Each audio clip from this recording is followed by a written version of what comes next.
इस वक्त जब मैं आपसे बात कर रहा हूं तो महंगाई को लेकर बहुत ज़्यादा चर्चा हो रही है, चारों तरफ चर्चा हो रही है। और पिछले कुछ ही दिनों में, हालांकि सरकार पहले से भी कई कदम उठा रही है, लेकिन पिछले कुछ दिनों में ही 4-5 बड़े फैसले महंगाई को कंट्रोल करने के लिए लिए गए हैं। इन फैसलों का क्या इम्पैक्ट होगा, साइड इफेक्ट क्या होगा, इन सब पर बात करने के लिए हमारे साथ एक बेहद खास मेहमान इस वक्त जुड़ रहे हैं। हमारे साथ हैं consumer affairs secretary Rohit Kumar Singh. Rohit ji, बहुत बहुत स्वागत है सर आपका जी बिजनेस पर।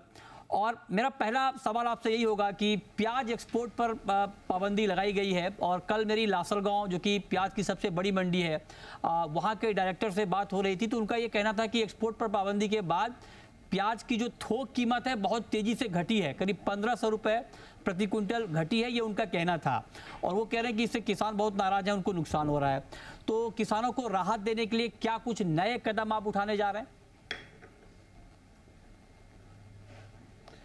देखिए, किसानों को नुकसान हो रहा है, यह बात से मैं सहमत नहीं हूँ।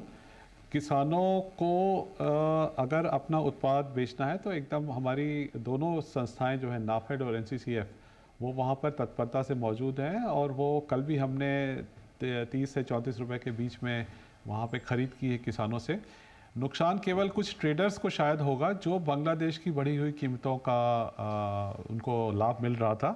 और देखिए, प्याज की जो हमें पूरे देश में उपलब्धता देखनी पड़ती है, और हालांकि रबी की फसल बहुत अच्छी हुई थी इस बार, जो लगभग 70% फसल प्याज की रबी में होती है, लेकिन खरीफ की जो फसल है उसमें थोड़ा डिले हो रहा था।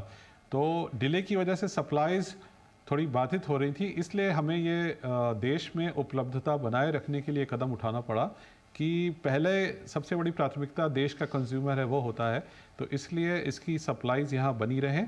और क्योंकि हमने देखा कि जो मिनिमम एक्सपोर्ट प्राइस $800 की लगाई थी कुछ समय पहले, उसके बावजूद भी नवंबर के महीने में 1 लाख टन से ज़्यादा प्याज का निर्यात हो गया था।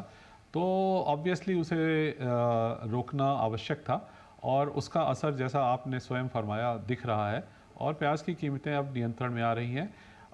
यहाँ मैं बताना चाहूँगा कि पिछले वर्ष की अपेक्षा आज की ही तारीख में प्याज की कीमतें काफ़ी ज़्यादा हैं, और उस पर नियंत्रण लगाना जो है वो सरकार की प्राथमिकता है। ठीक है, तो आप कह रहे हैं कि कंज्यूमर प्रायोरिटी है, लिहाजा आप ये फैसला आपने लिया है।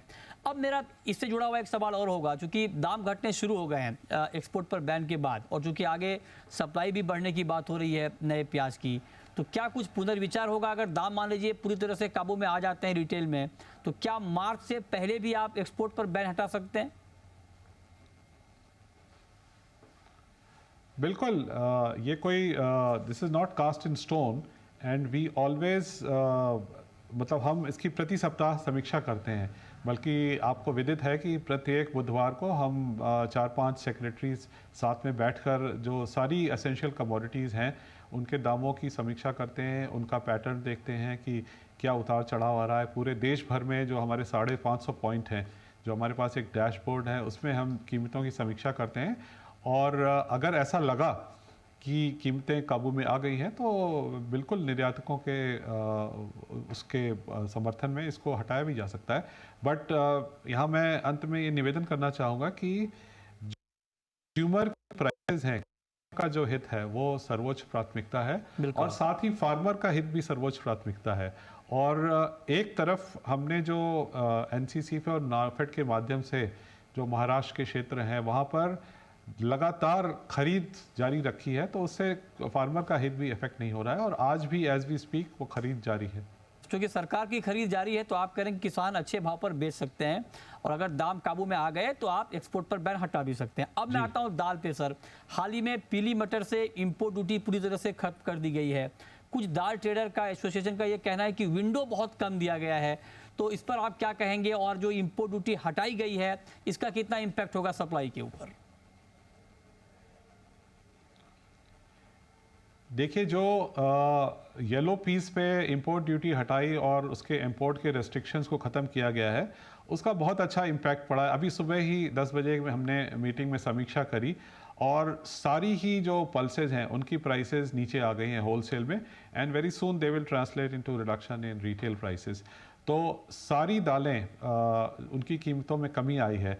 और आज जैसा आपको भी विदित होगा, कुछ दालों की कीमतें अप्रत्याशित रूप से बढ़ी हुई थी और उस पर नियंत्रण करना आवश्यक था। जहां तक विंडो का प्रश्न है, अभी 31 मार्च तक पोर्ट में सामान आ जाए भारत में, यह व्यवस्था रखी गई है और वी विल वॉच कि कितनी क्वांटिटी आई है और उसके हिसाब से यदि कोई और निर्णय करना पड़ा तो उस समय उच्च स्तर पर समीक्षा की जाकर जो भी कॉम्पिटेंट लेवल वहाँ से डिसीजन लिया जाएगा। पर हमारा अभी ऐसा मानना है कि इसमें एडिक्वेट सप्लाईज आ जाएंगी, क्योंकि उसके बाद हमें अपने फार्मर का भी इंटरेस्ट देखना है, जिसने चना बोया है या जिसने अन्य दालों का बोने का जिनका मानस है, तो उसको भी कैलिब्रेट, तो ओवरऑल स्थिति को हम देखते हुए ही कोई निर्णय लेते हैं। एक सर, दालों को लेकर आपकी प्लानिंग ये भी चल रही थी, कहीं कहीं आप प्रोडक्शन करेंगे विदेशों में और वहाँ से फिर दाल लेंगे, उसको लेकर क्या प्रोग्रेस है?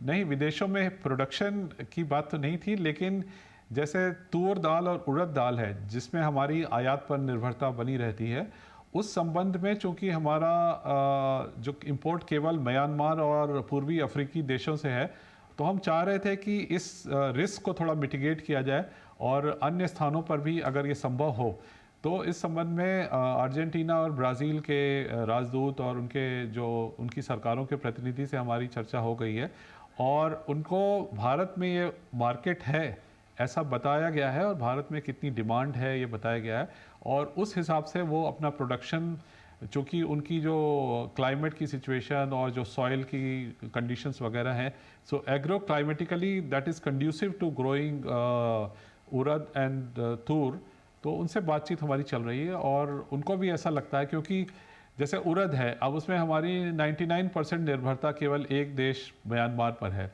खुदा न खास्ता अगर कोई ऐसा हो जाए कि वहाँ से सप्लाईज बंद हो जाएं, तो उस रिस्क को मिटिगेट करना बहुत आवश्यक है। एग्जैक्टली, बहुत इसलिए हम इसको एक्सपेंड कर रहे हैं। राइट। अब मैं आता हूँ सर शुगर पे, और जो हाल के दिनों में फैसला हुआ कि जो शुगर इंडस्ट्री है, जो चीनी मिले हैं, वो शुगर केन जूस और सिरप से एथनॉल अभी ना बनाए, ये निर्देश दिया गया। उसके बाद हमने इंडस्ट्री के अलग अलग लोगों से बात की, उनका ये कहना है कि इससे जो नुकसान होगा उसकी भरपाई के लिए ये डिमांड है इंडस्ट्री की कि एथनॉल की कीमत बढ़ाई जाए और एथनॉल की कीमत 10 रुपये प्रति लीटर तक बढ़ाने की मांग हो रही है। क्या इसके ऊपर कुछ विचार आप लोग कर रहे हैं? क्या एथनॉल के दाम बढ़ा सकते हैं? इसको लेकर क्या तैयारी है सर?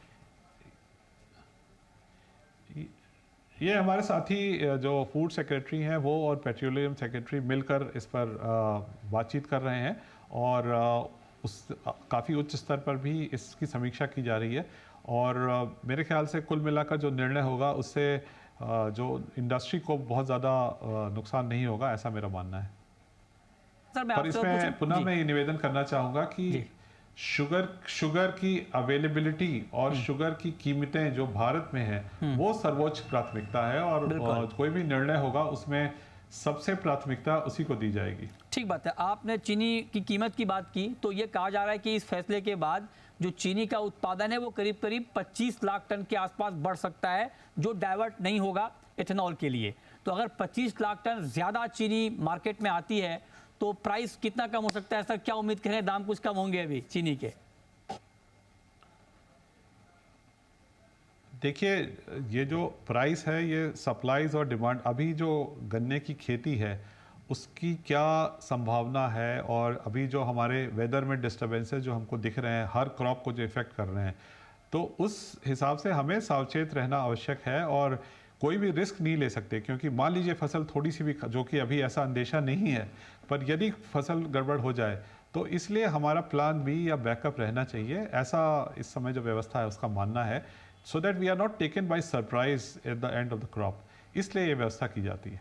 क्या एक छोटा सवाल सर, क्या चूंकि एथेनॉल ये कहा गया है कि बेशक ये गन्ने को लेकर फैसला लिया गया है, लेकिन जो टारगेट है ब्लेंडिंग का उसको मिस नहीं होने दिया जाएगा, सरकार बार बार ये बात कह रही है, तो क्या मक्का खरीद की कोई बड़ी प्लानिंग चल रही है सर एनसीसीएफ और नेफेड के जरिए उसको कंपनसेट करने के लिए?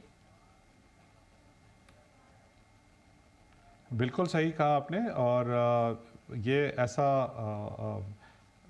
प्लानिंग है, ऐसी प्लानिंग है कि मक्के का ज़्यादा से ज़्यादा इस्तेमाल किया जाए एथेनॉल के प्रोडक्शन में, और उस विषय में जो मक्के के किसान हैं उनको भी फ़ायदा होगा और ओवरऑल देश की अर्थव्यवस्था में भी, चूँकि मक्के का उपयोग होगा तो ओवरऑल जो एथेनॉल की वजह से व्यवस्था की जो पर जोर पड़ रहा था उससे भी फायदा होगा। तो यस, ऐसी प्लान है। ओके, एक आखिरी सवाल सर आपसे, थोड़ा महंगाई से हट के ये सवाल है, और हाल ही में आप लोगों ने डार्क पैटर्न को लेकर बड़ा फैसला लिया था, उसमें एडवर्टाइजर्स और सेलर्स को उसमें शामिल होने से रोका था। इसको लेकर क्या ग्राउंड इम्पैक्ट है सर? क्योंकि खबर ये आ रही है कि अभी भी एक सर्वे कहीं हुआ था, उसमें ये कहा गया था कि 73% लोग ये मानते हैं कि जब वो टिकट सर्च करते हैं या होटल सर्च करते हैं तो प्राइस स्पाइक कर जाते हैं। तो क्या इनपुट सर ग्राउंड से आपको मिल रहा है अभी? देखिए, डार्क पैटर्न्स में की गाइडलाइंस बनाने वाले हम संभवतः दुनिया के प्रथम देश हैं, क्योंकि हमें ऐसा लगा कि कुछ ई कॉमर्स की वेबसाइट्स और ई कॉमर्स की कंपनीज ऐसी चीज़ों का इस्तेमाल कर रही हैं जिससे ग्राहक को में भ्रम डालकर किसी और चीज़ की खरीदारी करवाई जा रही है और उसके बिहेवियर को मैनिपुलेट किया जा रहा है।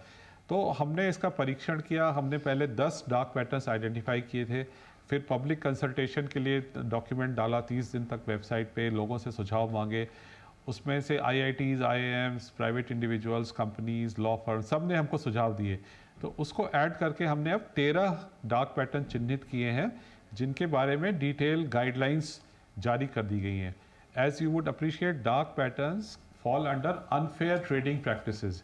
तो unfair trading practice consumer protection act में उसकी लायबिलिटी सेलर को है और वो इसको अडॉप्ट नहीं कर सकते। ओके, अब हमने ये जो 13 डार्क पैटर्न्स हैं इसके बारे में गाइडलाइंस जारी कर दी हैं जी। और ई कॉमर्स कंपनियों को लिख भी दिया है कि कृपया इसमें इंडल्ज ना करें, और उसके बाद भी अगर कोई करता है तो उसकी जो शिकायत आती है तो वो सेंट्रल कंज्यूमर प्रोटेक्शन अथॉरिटी या कंज्यूमर कोर्ट्स जो है उस पर उचित एक्शन लेंगे। बिल्कुल, बहुत शुक्रिया रोहित जी आपका हमारे साथ इस खास चर्चा में जुड़ने के लिए, डिटेल में सारे मुद्दों पर बात करने के लिए कि महंगाई को लेकर आपकी क्या प्लानिंग चल रही है, डार्क पैटर्न पर आपने बहुत डिटेल में बताया। बहुत शुक्रिया जी बिजनेस को अपना वक्त देने के लिए।